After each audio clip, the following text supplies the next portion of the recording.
Hello student, आपके सामने मैं दूसरा सब्जेक्ट इंग्लिश ग्रामर का भी शुरू कर दिया है।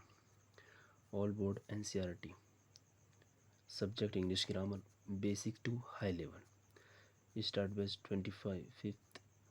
24 मई 21। इंग्लिश साथ में इंग्लिश स्पीकिंग भी होगी, ठीक है। बिल्कुल इजी लैंग्वेज में आप पढ़ के देखिए, अगर समझ में नहीं आता तो बताइए। आप पढ़ेंगे और बोलने आ जाएगी, ठीक है। देखो, सबसे पहले जो हमारा कैपिटल लेटर्स, एकदम बेसिक से शुरू कर रहा हूँ मैं। जो भी स्टूडेंट इंग्लिश बोलने के इच्छुक हैं, जो इंग्लिश बोलना चाहते हैं, वो शुरू से तैयारी करते हुए चले और एक दिन जो है आप बोलने लग जाएंगे। देखिए, सबसे पहले जो होता है कैपिटल लेटर्स, यानी कि बड़े अक्षर, ठीक है। सब जानते हैं क्या होता है हमारा। कितने होते हैं? 26 होते हैं। कितने होते हैं? 26 होते हैं, ठीक है। ABCDEFGHIJKLMNOPQRSTUV ये होते हैं 26 लेटर्स, ठीक है। इन्हें हिंदी में बड़े अक्षर कहते हैं। अब स्मॉल लेटर्स देखो। स्मॉल लेटर्स देखो, आवाज़ तो साउंड तो एक जैसी निकलती है, लेकिन जो लिखने का जो तरीका है वो अलग है। सिर्फ वे भी 26 ही होते हैं, स्मॉल लेटर भी 26 होते हैं। देखेंगे ABCDEFGHIJKLMNOPQRSTUVWXYZ,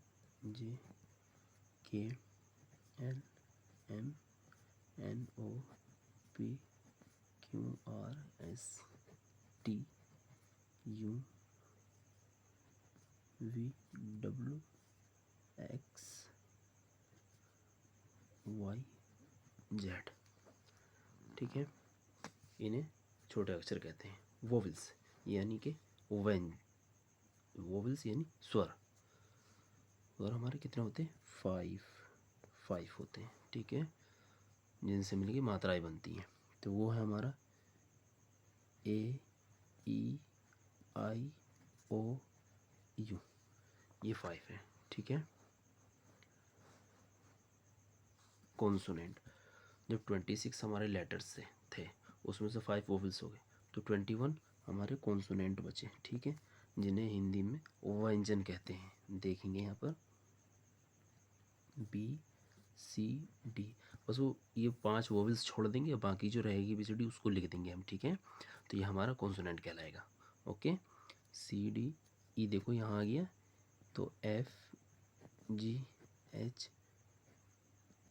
आ गया, तो JKLMNO यहाँ आ गया, तो PQRSTU यहाँ आ गया, तो VWXYZ, ठीक है। 2 4 6 8 10 12 14 16 18 20 21, इतनी बात आगे होगी आपकी समझ में। देखो, कैपिटल लेटर होते 26, ठीक है। स्मॉल भी होते 26, केवल लिखने का तरीका अलग है, लेकिन जो पढ़ने का तरीका है वो एक ही है। वोवेल्स होते हैं हमारे 5, AEIOU, ठीक है। और कॉन्सोनेंट जो होते हैं हमारे वो होते हैं 21 यानी 21, ठीक है। अब देखेंगे हम कि वोवेल्स का यूज़ और कॉन्सोनेंट का यूज़ कैसे होता है आर्टिकल्स के माध्यम से। आर्टिकल्स, तो आर्टिकल्स होते हैं हमारे 3 होते हैं, ठीक है। AN द, इंडेफिनाइट आर्टिकल्स जो होता है A और AN होता है, और डेफिनाइट आर्टिकल्स जो होता है वो द को डेफिनाइट आर्टिकल कहते हैं हम, ठीक है। इतनी बात आ गई समझ में। अब देखेंगे ए का प्रयोग।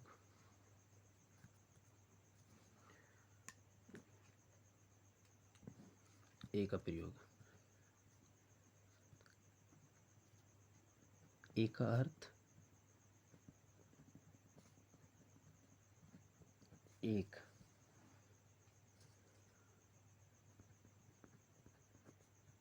होता है, एक अर्थ एक होता है। इसका यूज जो करते हैं हम, ठीक है, एक अर्थ एक होता है। इसका प्रयोग इसका प्रयोग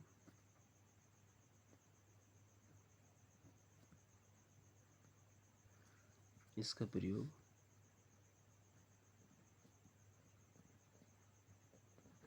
कॉन्सोनेंट व्यंजन पहले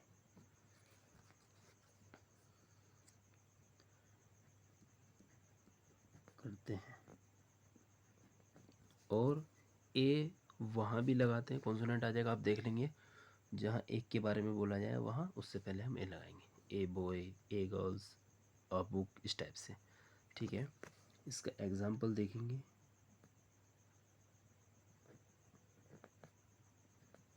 एग्जाम्पल जैसे कि आप a boy, a girl,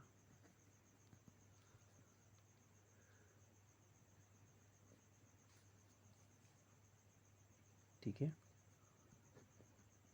a horse, etcetera etcetera, ठीक है। इतनी बात आ गई आपकी समझ में। देखो कॉन्सोनेंट कॉन्सोनेंट कॉन्सोनेंट, उससे पहले ए का हमने यूज़ करा, ठीक है। अब देखेंगे यहाँ पर हम दूसरा हमारा इंडेफिनाइट में ही एन का प्रयोग देखेंगे,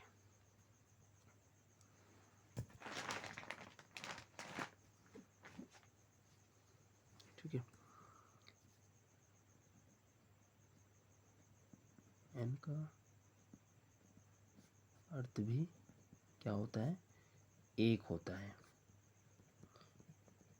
एक होता है।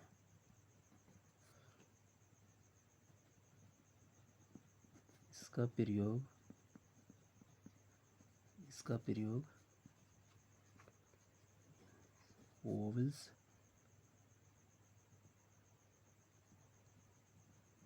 साउंड से पहले करते हैं। देखेंगे दोस्तों, देखिए क्या है कि यहाँ पर हमने कर दिया, ये समझ में आ गया कॉन्सोनेंट से पहले ए का प्रयोग करते हैं, ये आपकी समझ में आ गया। लेकिन एन का प्रयोग जो है ना, एक होती एक एन का अर्थ भी एक ही होता है। इसका प्रयोग वोवेल्स साउंड से पहले करते हैं, वोवेल्स से पहले नहीं, वोवेल्स साउंड से पहले। अब देखेंगे कैसे होता है। जैसे कि एन का प्रयोग जो है ना, हमें 5 वोवेल्स होते हैं, इनसे पहले करते हैं, ठीक है। आपका कहीं ए आ जाएगा, जैसे कि मानो वोवेल्स में आपका जैसे यूरोप आ गया, ठीक है, आप वहाँ कर देंगे, ठीक है। आपका जैसे कि आइसक्रीम आ गया, आप वहाँ कर देंगे, ठीक है। आपका ईयर आ गया, वहाँ कर देंगे। लेकिन इसमें कुछ बदलाव की ज़रूरत है। वो क्या है कि ये साउंड जो है ना, वो हिंदी के अक्षर पे डिपेंड करते हैं। छोटी क्लासों में तो ये बता दिया जाता है कि ए से यूँ तक यानी 5 लेटर आ जाएं तो उनसे पहले एन का प्रयोग कर दो, सिंपल बात। लेकिन जैसे जैसे आगे बढ़ते हैं तो उसमें क्या होता है कि हिंदी की साउंड जो निकलती है ना, आज से लेके अणे खाली तक, उस पर डिपेंड करता है वोवेल्स, ठीक है। वो है हमारा अ, आ, ई, ई, उ, ऊ। ऋषि नहीं आएगी क्योंकि ऋषि में रे आ गया, तो रे हुआ हमारा कॉन्सोनेंट आर, तो वो वहाँ कॉन्सोनेंट ए लगेगा, ठीक है। उसको छोड़ देंगे। ए, ए, ओ, औ, अंग, अण। आ की आवाज़ निकल ली, आ की निकल ली, आ की निकल ली, ठीक है। जब किसी वर्ड को जब हम रीड करेंगे, जब उसको पढ़ेंगे तो साउंड हमारी अगर इनमें से किसी की निकलेगी, साउंड देखेंगे, उससे पहले एन का प्रयोग करना पड़ेगा। किसका प्रयोग? एन का प्रयोग करना पड़ेगा, एन लगाना पड़ेगा उससे पहले, ना कि इन लेटरों को देखकर लगाएंगे हम। ठीक है, अब यू आ गया, यू, तो यू इनमें से तो किसी की आवाज़ नहीं निकली। जब यू आएगा तो आप वहाँ ए लगाएंगे, ना कि एन लगाएंगे। ठीक है, यूनिवर्सिटी। ठीक है, एम एल ए, तो एम एल ए में क्या लगाएंगे हम? कॉन्सोनेंट है, कॉन्सोनेंट हो गया एम, लेकिन नहीं, वहाँ पे एम, इसकी ए में एम, ए की आवाज़ आ रही है, वहाँ एन लगाएंगे। समझ में आ गई बात? अगर समझ में नहीं आया तो आप कमेंट करके मुझे बता सकते हैं, मैं दोबारा समझाने की कोशिश करूँगा। ठीक है, आशा है कि समझ में आ गई होगी। सीधी सीधी बात है कि ये जो हिंदी के लेटर अक्षर मैंने लिखे आ से लेकर अने खाली तक, जब इनकी साउंड आएगी किसी वर्ड को पढ़ने में तो आप उससे पहले एन लगाएंगे, और इनके अलावा किसी और वर्ड की साउंड आएगी, आवाज़ अगर साउंड आएगी मुंह से, तो आप वहाँ ए लगाएंगे। क्लियर? तो हम आ जाएंगे यहाँ पर। अब देखेंगे यहाँ पर, जैसे कि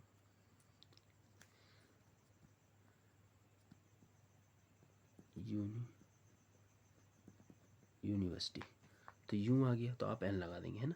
लेकिन ये क्या है, ये आपका शुरू हुआ है यूनिवर्सिटी, इससे हुआ सॉरी, तो यू, तो यहाँ पर क्या है, ए यूनिवर्सिटी। समझ में आ गई बात?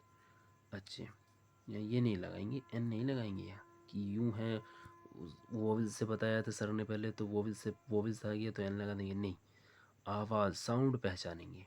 अब यहाँ पर जैसे है आपका एम एल ए है, तो एम एल ए में अब एम है, ये तो कॉन्सोनेंट का लेटर हो गया, कॉन्सोनेंट का, तो ए लगा देंगे, नहीं, यहाँ पर आवाज़ आ रही है एम एल ए, एम, एक ए आ गया, और ए क्या है आपका, आ से लेके अणे खाली तक के बीच के अक्षर हैं, तो आप इससे पहले एन लगाएंगे। क्लियर? समझ में आ गई बात? अब है तीसरा आपका एग्जाम्पल, एक और देख लेंगे, ऑरेंज। तो यहाँ पर आप एन ऑरेंज लगाएंगे, क्योंकि ये ऑरेंज वॉवल्स का भी है, और यहाँ पे ओ की आवाज़ भी आ रही है। ठीक है, यहाँ पर आवाज़ भी मिल गई और लेटर भी मिल गया। ठीक है, लेकिन यहाँ पर क्या है कि लेटर मिल रहा है, आवाज़ नहीं मिल रही। आवाज़ का मिलना शर्त है, लेटर मिले या ना मिले। ठीक है, एन ऑरेंज। ठीक है, जैसे Apple, A double P L E, Apple, तो एप्पल, तो ए आ गया तो एन एप्पल। समझ में आ गई बात? एटसेट्रा। क्लियर? तीसरा है हमारा द। देखिए द, तीसरा है हमारा डेफिनाइट, द का प्रयोग,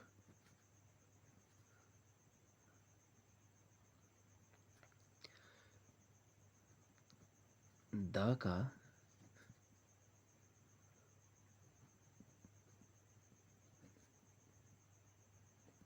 कोई अर्थ नहीं होता।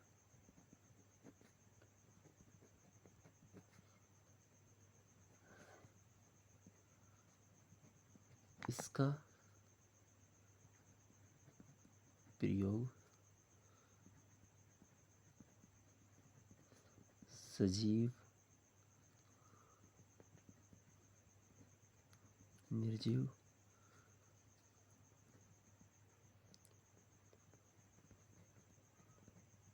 महत्वपूर्ण वस्तुओं के साथ करते हैं। ठीक है, चाहे सजीव हो चाहे निर्जीव हो, उससे कोई मैटर नहीं, वो इम्पोर्टेंट होनी चाहिए, महत्वपूर्ण होनी चाहिए। ठीक है, जैसे एग्जाम्पल इसका देख लेंगे आप, द प्राइम मिनिस्टर,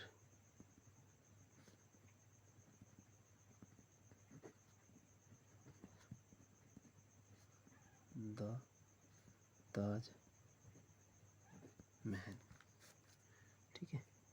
और जितनी भी नदियाँ वगैरह, पहाड़ वगैरह और जितनी भी बुक्स वगैरह होती हैं होली बुक्स, उनसे पहले दा का यूज़ करते हैं, ओके एट्सेट्रा। समझ में आ गया होगी आपको आर्टिकल्स भी, ठीक है। आज इतना रखते हैं। आपको मैंने बताया कैपिटल लेटर्स कितने होते हैं, ठीक है, स्मॉल लेटर्स, फिर वोवेल्स, वोवेल्स जो है साउंड पे इफ़ेक्ट करता है ना कि लेटर पे, ठीक है। उसके बाद फिर कॉन्सोनेंट, कॉन्सोनेंट हमारे 21 होते हैं। उसके बाद आर्टिकल्स, ठीक है, आर्टिकल्स 3 प्रकार के होते हैं, ए एन दा। इंडेफिनाइट आर्टिकल ए एन को कहते हैं इंडेफिनेट, और डेफिनेट बोलते हैं दा को। कोई पूछता है कि डेफिनेट आर्टिकल्स किसे कहते हैं, तो दा को कहते हैं, और इंडेफिनेट ए एन को कहते हैं, ठीक है। एक अर्थ कुछ नहीं होता, एक अर्थ एक होता है, इसका प्रयोग जो कॉन्सोनेंट से पहले करते हैं, ठीक है। ए बॉय, ए गर्ल्स, ए और ये रहा, ये कॉन्सोनेंट के लेटर हैं, कॉन्सोनेंट के, ठीक है। ए एन का प्रयोग, ए एन का अर्थ भी एक ही होता है, ठीक है, लेकिन इसका प्रयोग जो है वोवेल्स साउंड से पहले करते हैं। लेटर से, letter A E I you लिखवा दिया मैंने, ठीक है, लेकिन यूँ आ गया, लेकिन इससे पहले ए का प्रयोग करेंगे ना कि एन का, क्योंकि यूँ से स्टार्ट हो रहा है और हमें चाहिए आ से लेके अणे खाली तक आवाज़ आए, साउंड निकले जब हम एन का प्रयोग करेंगे। क्लियर। जैसे एम एल ए है, एम क्या है हमारे कॉन्सोनेंट का, तो कॉन्सोनेंट से पहले तो ए लगाते हैं, लेकिन नहीं, आवाज़ पे इफेक्ट करता है, ठीक है। यह रूल, आवाज़ होनी चाहिए, साउंड होनी चाहिए, ए की आ गई तो आ से लेकर खाली तक के बीच का है ये, तो एन लगा दिया, ठीक है। ऋषि में नहीं लगाएंगे, ऋषि जो है आर से होता है और आर ये इसमें आता है। क्लियर। ऑरेंज, ऑरेंज में आपका एन लगाएंगे क्योंकि वोवल्स से शुरू हो रहा है और आवाज़ भी ओ की आ रही है। An apple etcetera. Clear. The का प्रयोग, दा का कोई प्रयोग नहीं होता है, यानी दा का कोई अर्थ नहीं होता, इसका प्रयोग केवल महत्वपूर्ण सजी निर्जीव वस्तुओं के साथ करते हैं, the prime minister, the Taj Mahal, the Qutub Minar, red fort, इस टाइप से, ठीक है। द होली बुक, ठीक है। इतना आशा है कि आपकी सही समझ में आ गया होगा। आप तैयारी करें मेरे साथ, और जो प्रॉब्लम आती है आप कमेंट करें, वीडियो को ज़्यादा से ज़्यादा शेयर करें, लाइक करें, ठीक है। और आप ज़्यादा से ज़्यादा दोस्तों तक तो पहुँचाएँ, जो इंग्लिश सीखना चाहते हैं, स्पीकिंग सीखना चाहते हैं, अपनी ग्रामर को ठीक करना चाहते हैं, वो शुरू से ही इसे ज्वाइन कर सकते हैं, फ्री ऑफ कॉस्ट, कोई पैसा नहीं है, ठीक है।